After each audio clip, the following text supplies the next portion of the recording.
여러분 안녕하세요. 저는 바다가 예쁜 작은 도시에서 살다가 얼마 전 산이 아름다운 도시로 이사 온 40대 여자입니다.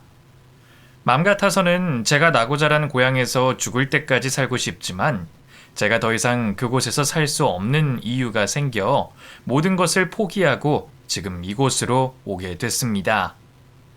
저에게 죄를 지어 감옥에 가게 된 사람들이 곧 저에게 원한을 한가득 안고 출소를 한다고 하여 겁에 질린 제가 그들이 찾지 못하는 이곳으로 도망을 오게 된 것이죠. 사실 잘못한 건 그 사람들인데 왜 제가 도망을 다녀야 되는지 모르겠지만 이제 완전히 홀로 남게 된 제 몸은 제가 지켜야 하기 때문에 내린 최선의 선택이었습니다. 이제 겨우 40이 된 여자에게 무슨 이런 험악한 일이 다 있나 싶으시죠? 저도 저에게 일어난 일들이 너무 끔찍한 것이 꿈만 같아서 이게 현실이 맞나 싶습니다. 이런 힘든 제 사정을 맘 편히 털어놓을 친구도 없고 그렇다 할 제대로 된 가족도 없는 제가 평소에 즐겨 찾던 이 채널의 시청자 여러분들을 저의 이모, 삼촌이라 생각하고 제 이야기를 한번 털어놔 보겠습니다.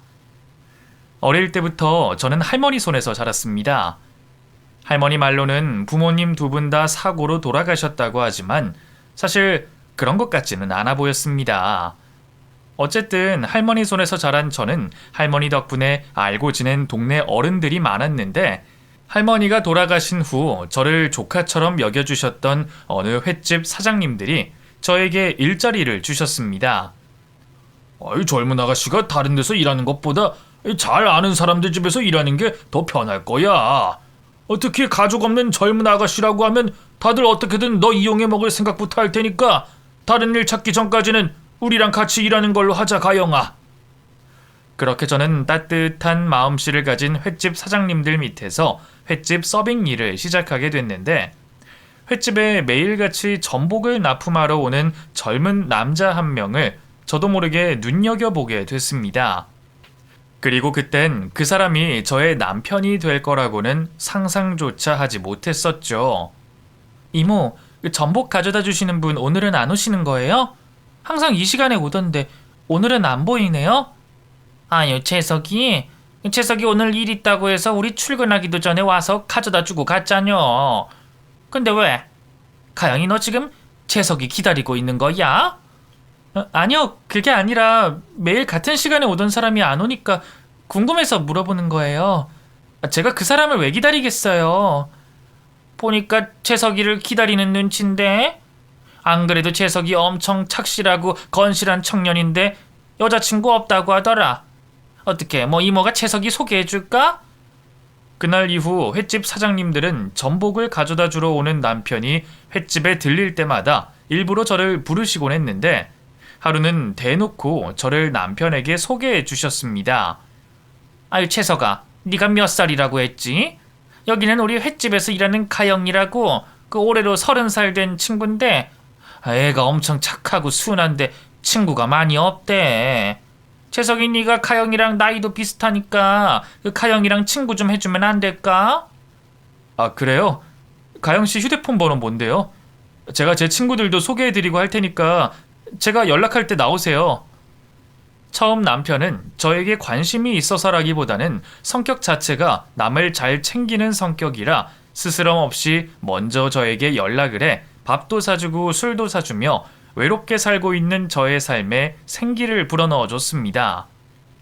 그렇게 몇 달을 지내다 남편도 저에게 사심이 생겼는지 남편의 고백으로 저희는 연애를 시작하게 됐는데 저는 남편과 한참을 연애하고 나서야 남편의 직업을 제대로 알게 됐습니다.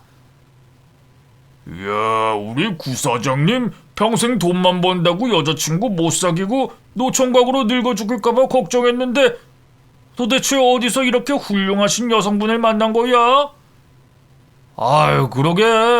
나는 우리 구사장이 하루 종일 전복 옆에 붙어서 미친 듯이 돈만 벌길래 장가는 죽어도 안 갈 줄 알았더니 갈 생각은 있나 보네. 남편 친구들을 처음 만나던 날 남편 친구들이 남편에게 사장이라는 호칭을 써서 부르길래 저는 그것이 남편의 별명인 줄 알았는데 사장이라는 호칭은 남편 친구들이 남편을 부르는 남편의 별명이 아닌 남편의 직급이었던 것이었습니다. 근데 오빠들은 왜 재석이 오빠한테 구사장이라고 부르는 거예요? 오빠 꿈이 사장님 되는 거라서 그런 거예요? 뭐야? 가영씨 설마 재석이 무슨 일 하는지 몰라서 하는 말이에요? 재석이 얘 전복 양식장 사장놈이잖아요. 네? 오빠가 양식장 사장이라고요? 저는 오빠가 거기서 일하는 직원인 줄만 알았는데요. 그게 정말이에요? 저의 말에 놀란 건 남편의 친구들뿐만이 아니었습니다. 남편도 제가 자신이 사장이라는 걸 몰랐다는 사실에 놀랐는지 저에게 정말 모르고 있었던 거냐며 재차 확인을 했습니다. 가영아, 너 진짜 내가 전복 양식장 사장인 줄 모르고 있었던 거야? 아니 그걸 어떻게 모르지? 우리 알고 지낸 지가 벌써 1년이 다 돼가는데 횟집 사장님들이 말씀 안 하셨어? 오빠가 양식장 사장님이라고 굳이 딱 집어서 말씀하신 적 없고 나도 당연히 직원인 줄 알고 물어본 적이 없었지. 그리고 오빠도 나한테 말 안 해줬잖아. 나는 당연히 네가 알고 있을 거라고 생각했지. 이렇게 오래 만났는데 그동안 그것도 모르고 있었다는 게 놀랍네. 가영아, 나중에 오빠가 전복 양식장 한번 구경시켜 줄게. 남편은 전복 양식장을 자기 목숨보다 더 소중히 아끼는 사람이었습니다. 하루에 가장 많은 시간을 쏟아붓는 곳도 바로 전복 양식장이었죠. 한 번은 남편을 따라 남편이 일하는 곳으로 구경을 갔는데 그곳에서 시부를 처음 만나게 됐습니다. 아버지, 여기 이 친구가 제가 지금 만나고 있는 제 여자친구예요. 양식장 구경시켜주려고 데리고 왔는데 아버지가 여기 계실 줄 몰랐네요. 인사 나누세요. 네 녀석이 여자친구가 있다고? 아이고, 해가 서쪽에서 뜨려나 보다. 우리 재석이 이놈 장가 안 가고 평생 나한테 불효자로 살 줄 알았는데 우리 재석이 만나줘서 고마워요. 그리고 이렇게 만난 것도 참 반갑고요. 남편에게는 시부만 계셨는데 시부는 남편만큼이나 너무나도 좋은 분이셨습니다. 남편은 조금 무뚝뚝한 스타일이라면 시부는 세상 그 누구보다 다정한 분이셨죠. 재성이랑 가혁이 시간 낭비하지 말고 하루라도 빨리 결혼해서 같이 사는 게 어떻겠냐. 혹시라도 가영이가 나 때문에 결혼 고민하는 거라면 나는 너희랑 같이 살 생각 없으니까 그건 걱정 말거라. 내가 너희 집을 구해주든 내가 살 집 구해서 나가든 할 생각이다. 아버님, 저는 아버님이랑 같이 살아도 좋을 것 같아요. 그리고 저는 정말 단 한 번도 아버님 때문에 오빠와 결혼 고민한 적 없어요. 아직 결혼 이야기가 안 나왔을 뿐이지 저는 오빠랑 결혼하면 지금처럼 아버님이랑 같이 살고 싶어요. 이 나이에 어린 며느리랑 같이 산다고 하면 사람들이 나보고 며느리 고생시키는 못된 시아버지라고 욕할 게다. 욕 많이 먹으면 더 오래 살아야 되는데 나는 그것도 싫으니까 내 걱정은 말고 너희 둘이 살도록 해라. 시부는 남편과 저에게 하루라도 빨리 결혼을 하라며 재촉하셨습니다. 시부 덕분에 남편과 제 사이에도 혼사 이야기가 오가게 됐는데 남편이 저에게 프로포즈를 하는 날 결혼을 해달라는 말과 함께 이런 부탁을 했습니다. 가영아, 너도 알겠지만 지금 내가 아버지를 모시고 살고 있어. 나는 아버지 돌아가실 때까지 내 손으로 아버지 모시고 살 거라는 생각으로 아버지를 모시고 살았는데 아버지는 지금 내가 결혼하면 혼자 사시겠다고 하지만 나는 결혼하고 나서도 아버지 내가 모시고 살고 싶어. 그래서 말인데 우리 아버지랑 같이 살아도 될까? 아버지가 지금 건강한 상태가 아니셔서 혼자 둘 수가 없어서 그래. 오빠, 나도 당연히 아버님이랑 같이 살 생각이었어. 아버님은 계속 혼자 지내셔도 괜찮다고 하지만 나 때문에 아버님이 혼자 사시면 내 마음이 많이 불편할 것 같기도 하고 나도 오빠랑 같이 아버님한테 효도하고 싶어. 그러니까 그건 절대 걱정하지 마. 아무리 좋은 시아버지여도 한 집에서 같이 살기가 힘들 텐데 네가 정말 어려운 결정했다. 대신 내가 너한테 죽을 때까지 잘할 테니까 너는 앞으로 나만 믿고 살아. 그리고 앞으로 너 평생 돈 걱정 없이 살게 해주겠다고 약속할게. 저는 든든한 남편과 다정한 시부 두 사람만 보고 남편과의 결혼을 결심하게 됐는데 결혼을 코앞에 앞두고 나서 처음으로 남편의 형과 그의 아내를 처음 만나게 됐습니다.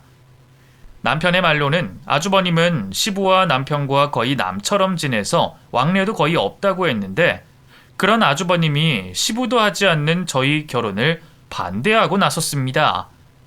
나는 이 결혼 재석이한테 너무 손해인 결혼이 아닌가 싶어. 결혼은 혼자서 하는 게 아니라 둘이서 같이 하는 건데 어떻게 집부터 시작해서 결혼에 들어가는 모든 비용을 재석이 혼자서 낼 수가 있어? 이건 정말 아니지 않아? 그러니까요. 아버님, 이건 정말 아니에요. 특히나 도련님은 아버님이 애지중지 사랑으로 키운 막내 아들인데 어떻게 아무것도 없는 집에 장가를 보낼 수가 있어요? 저희 이 결혼 다시 생각해보는 걸로 해요. 아주버님과 형님은 제가 처음으로 인사를 드리는 날 자리에 앉자마자 저에게 인사를 건네기도 전에 저를 투명인간 취급하며 저희의 결혼을 반대했습니다. 너희들이 뭔데 이 결혼을 반대한다는 거야? 그리고 너희들 아무리 인간 같지 않게 산다고 해도 그렇지 어떻게 사람을 앞에 앉혀두고 그런 소리를 짓거려? 가영 얘가 돈은 없다고 하더라도 너네보다 훨씬 훌륭한 사람이니까 감히 내 앞에서 함부로 이 아이에 대해 떠들어대지 말거라. 형이랑 형수님은 내가 가족 취급해주고 여기에 부른 것만으로도 감사하게 생각해야지. 어떻게 감히 내 앞에서 내 아내 될 사람에 대해 함부로 말을 해? 그리고 두 사람이 제 결혼을 반대할 자격이 된다고 생각하는 거야? 나는 두 사람 평생 안 보고 살아도 되니까 그냥 오늘 보는 게 마지막이라고 생각하고 여기서 나가줘. 아주버님과 형님 때문에 상처를 받을 뻔했던 저는 저의 편을 들어주고 그런 아주버님과 형님을 인간 취급도 하지 않은 시부와 남편 덕분에 마음이 금방 풀리고 안심이 됐습니다. 그 일로 아주버님과 형님은 찍소리도 못 낼 만큼 시부에게 크게 혼이 났는데 두 사람은 저만 있을 때 저에게 다가와 이런 말을 내뱉었습니다. 우리 집 재산 탐낼 생각하지 마세요. 당신같이 부모 없고 돈 없는 사람의 검은 속내를 내가 모를 줄 알아요? 결혼 후에도 유심히 지켜볼 거니까 그런 줄 알고 조용히 살란 말이에요. 알겠어요? 동서라 부르기도 싫지만 어쨌든 동서지간이 됐으니까 내가 형님으로서 하는 말인데 동서는 이 집을 살림하러 온 사람이라는 걸 잊지 마. 아버님이랑 도련님이 지금은 동서가 앞에 있어서 저렇게 말하는 거지만 사실 두 사람도 동서를 가사도우미로 생각하고 받아들이는 거니까 본인 본분을 망각하지 말란 말이야. 우리 말 무슨 말인지 알아들었지?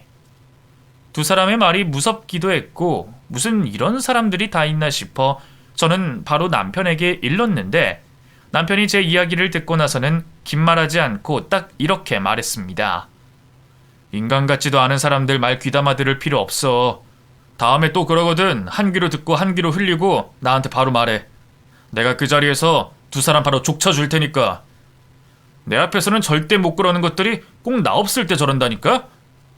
그리고 우리 앞으로 그 인간들 보고 살 일 거의 없으니까 그 인간들 신경 쓰지 말고 가영이 너는 너 하고 싶은 대로 하고 살아. 남편 말대로 결혼식 이후로 아주버님과 형님은 얼굴 보기가 쉽지 않았습니다. 먼저 연락이 오지 않기도 했고 명절날 온다고 하는 걸 시부가 오지 말라고 화를 내기까지 해서 1년에 한 번 보기도 쉽지가 않았죠. 그래서 저도 시부와 남편처럼 아주버님 부부를 없는 사람 취급하며 살았는데 저희가 결혼한 지 3년 만에 갑작스럽게 시부가 돌아가시게 되어 아주 오랜만에 두 사람을 마주하게 됐습니다. 건강하시던 사람이 어떻게 이렇게 한순간에 돌아가실 수가 있어? 나는 이거 절대로 그냥 넘어가서는 안 된다고 생각해. 부검을 하든 뭘 하든 해서 아버지가 돌아가신 원인을 정확히 알아내야 될 것 같아. 병원에서는 연세가 있으시기도 하고 평소에 심장이 안 좋으셔서 심장마비로 돌아가신 게 맞다고 하는데 형이 뭔데 이대로 못 넘어가겠다는 거야? 그리고 돌아가신 분 괜히 부검으로 괴롭힐 생각하지 말고 조용히 보내드리자. 너 부검 못하게 하는 거 보니까 뭐 숨기는 게 있나 보구나. 부검을 왜 못하게 해? 아버지 핑계대지 말고 솔직히 말해. 너 뭐 찔리는 게 있어서 그렇지? 그럼 설마 형은 내가 아버지한테 무슨 짓이라도 해서 아버지가 돌아가셨다고 생각하는 거야? 형 진짜 미친 거야? 네가 아니라 재수씨가 의심스러워서 하는 말이야. 네가 아버지 끔찍하게 생각하는 건 나도 잘 알아서 너는 의심 안 하는데 나는 재수씨가 너무 의심스러워. 어떻게 너 결혼한 지 3년 만에 아버지가 돌아가실 수가 있어? 재수 씨가 아버지 밥에 독이라도 탄 거 아니야? 아주버님은 제가 시부를 죽인 거라며 부검을 해야 된다고 우겼고, 남편은 주먹을 휘두르면서까지 아니라고 말했지만 기어후 아주버님은 경찰까지 불러 저를 시부를 죽인 사람으로 몰아세웠습니다. 이 여자가 우리 아버지 죽인 게 틀림없어요. 들어보니까 아버지 지금까지 삼시세끼 다 이 여자가 차린 밥 먹었다고 하던데, 거기에 독을 탔을지 무슨 짓을 했을지 어떻게 알아요? 당장 부검 진행하고 이 여자 잡아가 주세요. 형이 생각하는 게 아니면 진짜 어떡하려고 그래? 부검해서 아버지 심장마비로 돌아가신 게 확실하면 나 그때 형 절대 가만히 안 둘 거니까 그렇게 알고. 그리고 형, 가영이 앞에 무릎 꿇고 빌어야 될 거야. 죄 없는 저를 죄인으로 몰아세우고 시부가 제 손에 의해 죽은 거라며 우기는 아주버님 때문에 어쩔 수 없이 부검을 진행하게 됐는데, 부검 결과는 그 전에 의사를 통해 받은 사인과 동일했습니다. 원래부터 심장이 안 좋기도 하셨고 시부의 연세가 연로해 심장마비가 갑자기 찾아와 불행하게 돌아가셨다는 결론이 나게 됐죠. 형 때문에 이게 다 뭐야? 멀쩡한 아버지 몸 엉망으로 만들고 3년 동안 내 부모처럼 모시고 산 가영이 죄인으로 만들고. 형, 이제 속이 시원해? 나 절대로 이번 일 그냥 못 넘어가니까 형 지금 당장 내가 보는 앞에서 가영이한테 무릎 꿇고 빌어. 그렇게 안 하면 나 평생 형 용서 못할 것 같아. 남편이 저에게 사과를 하라고 아주버님에게 화를 냈지만 아주버님은 끝까지 모르세하며 저에게 미안하다는 말 한마디도 하지 않고 떠나버리셨습니다. 그 일로 저도 억울하고 화가 나기도 했지만 저보다 더 힘들어하는 남편을 보며 차마 저까지 화를 낼 수가 없었습니다. 내가 정말 미안하다, 가영아. 근데 우리 이제 앞으로 죽을 때까지 형이랑 형수 안 보고 살아도 돼. 아버지가 있을 땐 아버지 때문에 한두 번씩 연락하고 지냈다지만 지금은 아버지도 없으니까 우리 이제 그 사람들 우리랑 관계 없는 사람이라 생각하고 살면 돼. 그래도 괜찮을까? 우리가 그렇게 한다고 해도 아주버님이랑 형님이 찾아올 수도 있잖아. 나도 그 사람들 보고 살고 싶진 않은데 그게 우리 마음대로 될지 모르겠어. 저 인간들 내 앞에서는 꼼짝도 못하니까 걱정하지 마. 그리고 나는 인간 말종 쓰레기 같은 저 인간들 내 가족이라고 생각하고 살기도 싫어. 그러니까 앞으로 가영이 너도 저 인간들 때문에 스트레스 받지 마. 내가 알아서 다 처리할게. 시부가 돌아가시고 난 후 남편이 심적으로 많이 힘들어해서 그 전에 일상으로 복귀하는데 꽤 많은 시간이 걸렸지만 그래도 1년 정도가 지나니 남편도 심리적 안정을 되찾았는지 저에게 먼저 아이를 가져보는 게 어떻겠냐고 말해줬습니다. 여보, 우리도 이제 슬슬 아이 생각해야 될 때가 되지 않았나 싶어. 그 전에는 우리 둘이 이렇게 살아도 재밌으니까 아이를 꼭 낳아야겠다는 생각을 못했는데 아버지 돌아가시고 우리 둘만 지내다 보니까 아이가 한둘 정도는 있어도 괜찮겠다는 생각이 드는데 당신 생각은 어때? 나도 그렇게 생각하고 있었어. 여보, 그러면 우리 아이 갖기 전에 병원 가서 건강검진 한번 받아보는 게 어떨까? 나도 그렇고 당신도 지금까지 건강검진 한 번도 안 받아봤잖아. 나는 건강한 몸 상태로 아이 가지고 싶은 마음이 있기도 하고 아버님 돌아가시고 당신이 너무 고생을 해서 당신 몸 상태 확인을 해보고 싶어. 그럴까? 안 그래도 나도 요즘 몸이 예전 같지 않아서 병원 한번 가볼까 생각했거든. 웬만해서는 쉽게 피곤해지는 몸이 아닌데 요즘은 조금만 움직여도 힘들고 머리가 어질어질 하더라고. 당신 말대로 건강검진 한번 받아보고 건강한 몸 상태에서 아이 만들던가 해야겠다. 아이를 갖고 싶다는 남편의 말에 제가 먼저 건강검진을 제안하게 됐는데 건강검진 결과 저희는 아이를 가질 수 없는 상태라는 걸 확인하게 됐습니다. 그 이유는 바로 남편이 혈액암 3기 판정을 받았기 때문이었죠. 아이를 가질 수 없는 건 둘째치고 남편이 혈액암이라는 말에 저는 혼절을 할 정도로 충격을 받고 말았습니다. 아유, 환자분, 도대체 이 정도가 될 때까지 뭐 하셨어요? 환자분 탓하려는 건 아니지만 이 정도면 전조 증상이 분명히 있었을 텐데 왜 이제야 병원에 왔냐는 말이에요. 제가 너무 안타까워서 하는 말입니다. 지금 말이 3기지 진행 상황이 너무 빨라서 4기로 봐도 무방할 정도예요. 지금까지 살면서 아픈 적이 한 번도 없었어요. 그 흔한 감기도 잘 안 걸렸기 때문에 아버지 돌아가시고 그 충격에 정신적인 문제로 인해 머리가 어지럽고 힘든 건 줄 알았지 이런 큰 병이 있을 거라고는 감히 생각도 못했습니다. 바로 치료를 들어가야 된다는 의사 선생님의 말에 남편은 전복 때문에 그럴 수 없다고 말했지만 제가 남편을 설득시켜 겨우 치료를 받게 했는데 남편이 아픈 걸 어떻게 알았는지 아주버님과 형님이 저희 집으로 찾아오셨습니다. 재석아, 아프면 형한테 연락을 해야지. 왜 내가 남을 통해서 너 아픈 거 듣게 만들고 그래? 너 아프다는 소식 듣고 내가 지난날 동안 너한테 잘못한 거 땅을 치며 후회했다. 정말 미안하다, 재석아. 치료받으면 괜찮아진다고 하니까 걱정하지 마. 그리고 굳이 그 먼 곳에서 여기까지 왜 내려왔어? 나 형 보면 스트레스 받아서 더 아픈 거 몰라서 그래? 재석아, 너도 너지만 양식장이 걱정돼서 왔지. 너 아프면 양식장 일도 못하게 될 텐데 그럼 네가 자식처럼 생각하는 전복들 누가 키우냔 말이야. 가족 좋은 게 뭐겠어? 이렇게 힘들 때 돕고 사는 게 가족이지. 그러면서 아주버님은 남편이 하고 있던 전복 양식장을 자신이 대신 맡아서 하겠다고 말했습니다. 마치 자기가 배려를 하는 것처럼 생색을 내며 말했지만 남편은 단호하게 거절했습니다. 나는 형한테 내 전복 양식장 맡길 생각 전혀 없고 사람 구해서 할 생각이야. 전복 양식장 근처에 온 적도 없는 사람이 뭘 하겠다는 거야? 말은 고맙지만 형은 형이 하던 일 계속해. 재석아, 너는 남을 어떻게 믿고 그 귀한 전복 양식장을 맡긴다는 거야? 너 사람 그렇게 쉽게 믿어서는 안 돼. 너 아프다는 소식 듣고 못된 인간들이 떼거지로 너한테 달려들까봐 걱정돼서 내려왔더니 너 형한테 너무한 거 아니냐? 나한테 남보다 더 못한 사람이 형인데 그게 형이 할 소리야? 내 일은 내가 알아서 할 테니까 형은 나 귀찮게 하지 말고 돌아가줘. 형 때문에 내 수명이 더 줄어들 것 같아. 남편이 죽어도 싫다고 안 된다고 하는데 아주버님과 형님은 아픈 남편을 괴롭히면서까지 자기들이 양식장을 하겠다고 우기기 시작했습니다. 서방님, 저희가 맡아서 제대로 운영해 드릴 테니까 걱정 말고 저희한테 좀 맡겨주세요. 돈 나오는 건 나오는 대로 한 푼도 빠짐없이 서방님 통장에 넣어두고 저희는 월급만 받는 걸로 할게요. 도련님은 뭐가 그렇게 걱정돼서 자꾸 남의 손에 맡기려는 거예요? 그래, 재석아.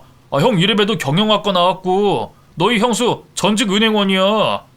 우리 둘이 양식장 맡으면 양식장이 잘 되면 잘 됐지 망하는 일은 없을 거라고. 그리고 돈 계산도 깔끔하게 해줄 테니까 걱정 말고 제발 우리한테 좀 맡겨주라. 항암 치료를 시작하고 힘이 빠질 대로 빠진 남편은 결국 떼쓰는 아주버님과 형님을 이기지 못해 두 사람에게 남편의 전부인 전복 양식장을 맡기게 됐습니다. 저라도 두 사람을 감시하려고 했지만 남편의 병간호 때문에 그러지를 못했는데 남편은 결국 투병 1년 만에 세상을 떠나게 됐습니다. 아이고, 이를 어쩌면 좋니? 결혼한 지 5년 만에 남편이 잃고 과부가 되다니. 채석이가 이렇게 빨리 세상 떠날 줄 알았으면 내가 너한테 채석이를 소개해주는 게 아니었는데 이게 다 내 탓이다. 아유, 그 채석이도 불쌍하지만 이 가영이 너를 어쩌면 좋냐? 이 동네 아줌마들 다 너 불쌍하다고 난리도 아니야. 그래도 가영아, 너 절대로 무너지지 말고 혼자서라도 잘 살아야 한다. 그래야 재석이도 맘 편히 좋은 곳으로 갈 수가 있을 거야. 남편이 죽고 동네 사람들과 지인들은 모두 홀로 남겨진 제가 가장 불쌍하다고 말했지만 유일하게 아주버님과 형님만 남편의 죽음을 제 탓으로 몰아갔습니다. 어떻게 재수씨랑 결혼하자마자 아버지가 죽고 재석이까지 죽을 수가 있죠? 저는 재수씨 때문에 3년 사이에 아버지랑 동생 둘 다 잃게 됐어요. 그게 왜 저 때문이에요? 아버님도 그렇고 오빠도 그렇고 두 분 다 아파서 돌아가신 거잖아요. 그게 왜 저 때문이냐고요? 재수씨가 들어오고 나서 그렇게 된 거니까 두 사람 다 재수씨 때문에 그런 병을 얻은 거겠죠? 재수씨 정말 몰라서 그런 말 하는 거예요? 어쨌든 지금은 재수씨랑 재석이 법적 부부니까 사람들 보는 눈도 있어서 장례식까지는 내가 가만히 내버려 두는 거지만 장례식 끝나면 지체 말고 재수씨 짐만 싸서 집에서 나가주세요. 제가 나가긴 어딜 나가요? 그 집이 제 집이지 아주버님 집은 아니잖아요. 그리고 아주버님이야말로 돈 욕심에 저를 쫓아내려고 하지 마세요. 제가 장례식장에서 아주버님과 말다툼을 하자 동네 아주머니들이 그걸 보시고는 저를 불러세워 이런 말씀을 해주셨습니다. 가영아, 너 절대로 저 인간들한테 채석이 재산 뺏겨선 안 된다. 우리가 자세히는 몰라도 채석이 재산 한두 푼이 아닌 걸로 알고 있어. 그러니까 너 절대로 한 푼도 뺏기지 말고 채석이 돈 지켜야 돼. 그게 죽은 채석이랑 너를 위한 길이야. 무슨 말인지 알겠니? 저는 동네 아주머니들의 조언대로 장례식이 끝난 후 어떻게든 남편의 재산을 지켜보려고 했지만 제대로 된 가족도 없는 저 혼자서 아주버님과 형님 두 사람을 이겨내기란 결코 쉬운 일이 아니었습니다. 재수씨, 내가 분명히 말했죠. 장례식 끝나면 조용히 이 집에서 나가달라고요. 사람이 왜 이렇게 말이 안 통해요? 저는 제가 왜 이 집에서 나가야 되는지 모르겠어요. 오빠 없어도 여기 제 집이고 저는 이 집 오빠 집으로 알고 있는데 왜 아주버님이 저보고 나가라고 하시는 거죠? 여기가 재석이 집이라고 누가 그래요? 여기 재석이 집 아니고 제 집이고요. 그동안 재석이가 저한테 얹혀 살고 있던 집이니까 재수씨는 잘 모르면 입 다무시고 제가 하라는 대로 하시라고요. 이 집이 아주버님 집이라뇨? 저는 이 집부터 해서 저기 양식장까지 다 오빠 걸로 알고 있는데요. 이 집이 아주버님 거라는 게 확실해요? 재석이가 재수씨한테 거짓말했나 보네요. 아버지가 돌아가시기 한참 전에 이 집부터 해서 양식장까지 다 장남인 저한테 주고 가셨어요. 그리고 재석이가 이거 다 자기가 하려고 욕심내서 저랑 아버지 연락 못하게 한 거지 제 거 다 맞다고요. 못 믿으시겠으면 제가 증거라도 보여드려요? 결국 저는 딸랑 짐가방 2개만 들고 남편과 제가 살고 있던 집에서 쫓겨나게 됐는데 돈 한 푼도 없고 갈 곳이 없었던 저는 집 근처에 있던 여관방에서 지내게 됐습니다. 여관 생활을 한 지도 2주가 넘어가고 있을 때 형님이 은밀하게 저를 찾아오셨습니다. 동네 사람들한테 물어서 동서 여기 있는 거 알고 찾아왔어. 동서 여기서 지내기 많이 힘들지? 내가 애들 아빠 잘 설득시켜서라도 동서 못 쫓아내게 했어야 했는데 도와주지 못해서 미안해. 형님, 이제 와서 왜 그렇게 말씀하세요? 아주머님이랑 같이 저 쫓아내신 거 형님이잖아요. 근데 갑자기 저한테 왜 착한 척 하시고 그러시는 거죠? 내가 힘이 없어서 그런 척 한 거지. 나는 그 사람이랑 달라도 한참 달라. 그러니까 오해하지 말아줬으면 좋겠어. 그리고 나는 지금 동서 도와주러 온 거란 말이야. 갑자기 저에게 착한 척을 하며 저를 도와주러 온 것이라고 말하는 형님이 의심스러웠지만 형님은 정말 저를 도와주려고 했던 건지 제가 머무를 수 있는 거처를 마련해 줬습니다. 바로 옆 동네에 내 남동생 처가가 있어. 거기도 양식장을 하는데 내가 동서 사정 말하니까 데리고 오라고 하더라고. 숙식 제공도 무료로 해주고 일해주는 만큼 돈도 준다고 하니까 여기 있지 말고 나랑 거기 가자. 남동생 처가 사람들은 엄청 좋은 사람들이야. 갑자기 저를 도와주시는 이유가 뭐예요? 다른 사람도 아니고 형님이 저를 챙겨줄 이유는 더더욱 없다고 보는데요. 동서, 속고만 살았어? 왜 이렇게 사람을 의심해? 나는 정말 동서가 너무 안타까워서 인간적으로 챙겨주는 거야. 나도 양심이라는 게 있는 사람이라고. 그러니까 의심 그만하고 얼른 짐 챙겨. 조금 의심을 하긴 했지만 당시 의지할 곳이 세상 어디에도 없었던 저는 저를 도와주려는 형님을 믿어보기로 했습니다. 그리고 형님을 따라 도착한 형님의 사돈되는 사람들은 너무나도 인자하고 푸근한 좋은 인상을 가진 사람들이었습니다. 아유, 사정 다 들었어요. 우리 사돈의 동서니까 그쪽도 우리를 사돈이라 생각하고 여기서 편하게 지냈으면 해요. 안 그래도 우리도 일손 부족해서 사람 구하느라 애먹었는데 잘 왔어요. 사돈이 우리 좀 많이 도와줘요.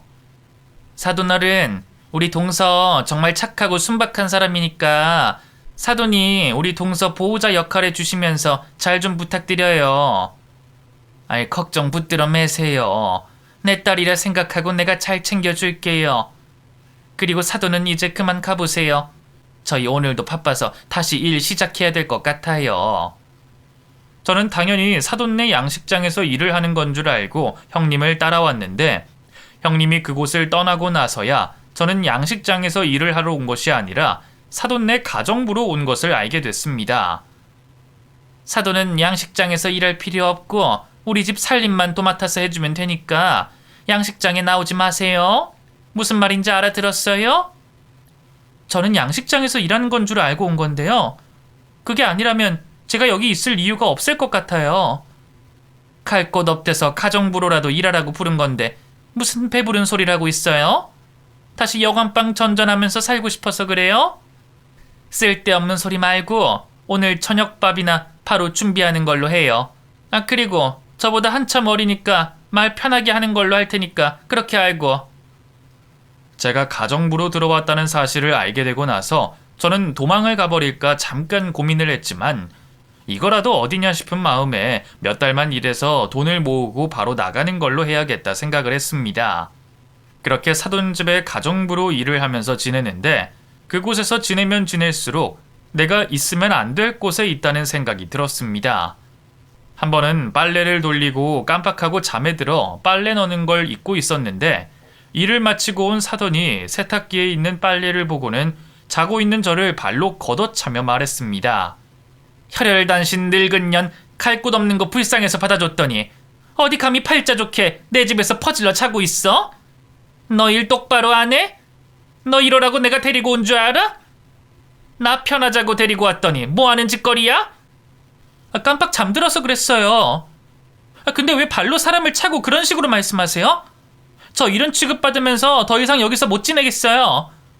네가 못 지내겠으면 어쩔 건데. 들어오는 건 네 마음대로 들어왔을지 몰라도 나가는 건 네 마음대로 못 나가니까 여기서 나갈 생각하지 말고 당장 빨래나 널어. 저를 짐승반도 못한 취급을 하는 사돈집에서 도망을 가려고 했지만 사돈 가족들의 감시 때문에 저는 그곳에서 빠져나올 수가 없었습니다. 경찰에 신고를 해서라도 도움을 받아야 되나 아니면 돈 때문이라도 참고 버텨야 되나 고민을 하고 있던 중 변호사라는 사람에게서 전화 한 통이 걸려왔습니다. 공가영 씨 맞으시죠? 저는 구재석 씨 변호사 안세권이라고 합니다. 다름이 아니라 이제서야 구재석 씨 사망 신고가 돼서 유언장 문제로 연락을 드렸는데요. 혹시 통화 가능하실까요? 네? 저희 남편한테 변호사가 있었나요? 그리고 유언장이라뇨? 저는 전혀 모르고 있는 사실인데요. 사모님한테는 따로 말씀드리지 않은 걸로 저도 알고 있고 구재석 씨께서 본인이 사망하고 난 후에 사모님에게 유언장에 대해 알려달라고 하셔서 연락드리게 됐습니다. 직접 만나 뵙고 유언장에 대해 말씀드리고 싶은데 오늘 만나 뵐 수 있을까요? 제가 지금 어딜 나갈 수 있는 상황이 아니라서요. 혹시 괜찮으시다면 제가 있는 곳으로 유언장을 보내줄 수 있을까요? 다음날 저는 남편의 변호사라는 사람을 통해 남편이 남긴 유언장을 보게 됐는데 그 유언장에는 남편이 소유하고 있는 단독주택과 아파트 2채 그리고 전복 양식장과 시부에게 상속받은 선산을 저에게 상속하겠다는 내용이 적혀 있었습니다. 그리고 남편이 가진 재산에는 아주버님의 지분은 단 1%도 없다며 아주버님이 오래전 작성한 재산 상속 포기각서까지 함께 들어있었습니다. 야, 너 어디 감히 남의 집 우편물을 함부로 뜯어보고 있어? 너 이제 막 나가겠다 이거야? 아니면 네가 우리 가족이라도 됐다고 생각하는 거야? 당장 이리 못 내놔? 이거 제 앞으로 온 우편물이에요. 그리고 제가 왜 사돈 우편물을 맘대로 뜯어보겠어요? 너한테 이런 걸 보낼 사람이 어디 있다 그래? 이제 하다하다 거짓말까지 치겠다 이거야? 당장 이리 내놔! 사돈은 제가 들고 있던 유언장이 자신 앞으로 도착한 우편물인 줄 알고 제 손에서 남편의 유언장을 강제로 뺏어가 읽어내려가는데 사돈은 남편의 유언장을 다 읽고서는 손을 벌벌 떨며 말했습니다. 이게 도대체 뭐야? 누가 너한테 이걸 보낸 거야? 그리고 여기 적혀있는 내용이 다 사실이야? 남편이 저 모르게 죽기 전에 변호사를 구해서 유서를 쓴 것 같아요. 저도 어제 알게 됐고 이런 게 있는 줄 전혀 몰랐어요. 가영아, 여기 적혀있는 내용이 사실이라면 네가 우리 집에 있는 건 나랑 전혀 상관없는 일이라고 네가 잘 좀 말해주면 안 되겠니? 사돈이 남편의 유언장을 읽고 겁에 질려 하길래 왜 그런가 싶어 읽다만 유언장을 다시 읽어보니 그곳에는 남편의 선견지명이 보이는 내용이 적혀 있었습니다. 그건 바로 자신이 죽고 난 후 아내인 제가 아주버님과 형님에게 재산을 갈취당한다던가 협박을 당한 사실이 있으면 변호사님이 저와 함께 고소를 진행해달라는 내용이 적혀 있었습니다. 그리고 몇 시간 후 제가 사돈집에 있는 걸 이상하게 여긴 변호사는 저에게 말도 없이 제가 있는 곳으로 방문했는데 남편의 변호사가 왔다는 말에 사돈은 벌벌 떨며 남편 변호사가 묻지 않은 사실들에 대해 먼저 실토하기 시작했습니다. 변호사님, 저는 저희 사돈이 시키는 대로 했을 뿐입니다. 사돈이 여기에 저 아가씨 잡아두기만 하면 올케인 제 딸한테 잘해주겠다고 해서 저는 제 딸 때문에 저 아가씨를 잡아둔 거지 절대로 저 아가씨한테 해를 끼치려고 잡아둔 게 아닙니다. 저도 협박당한 거나 마찬가지예요. 그러니까 그쪽도 공가양식 형님 되는 사람한테 협박을 당했다 그 말씀이시죠?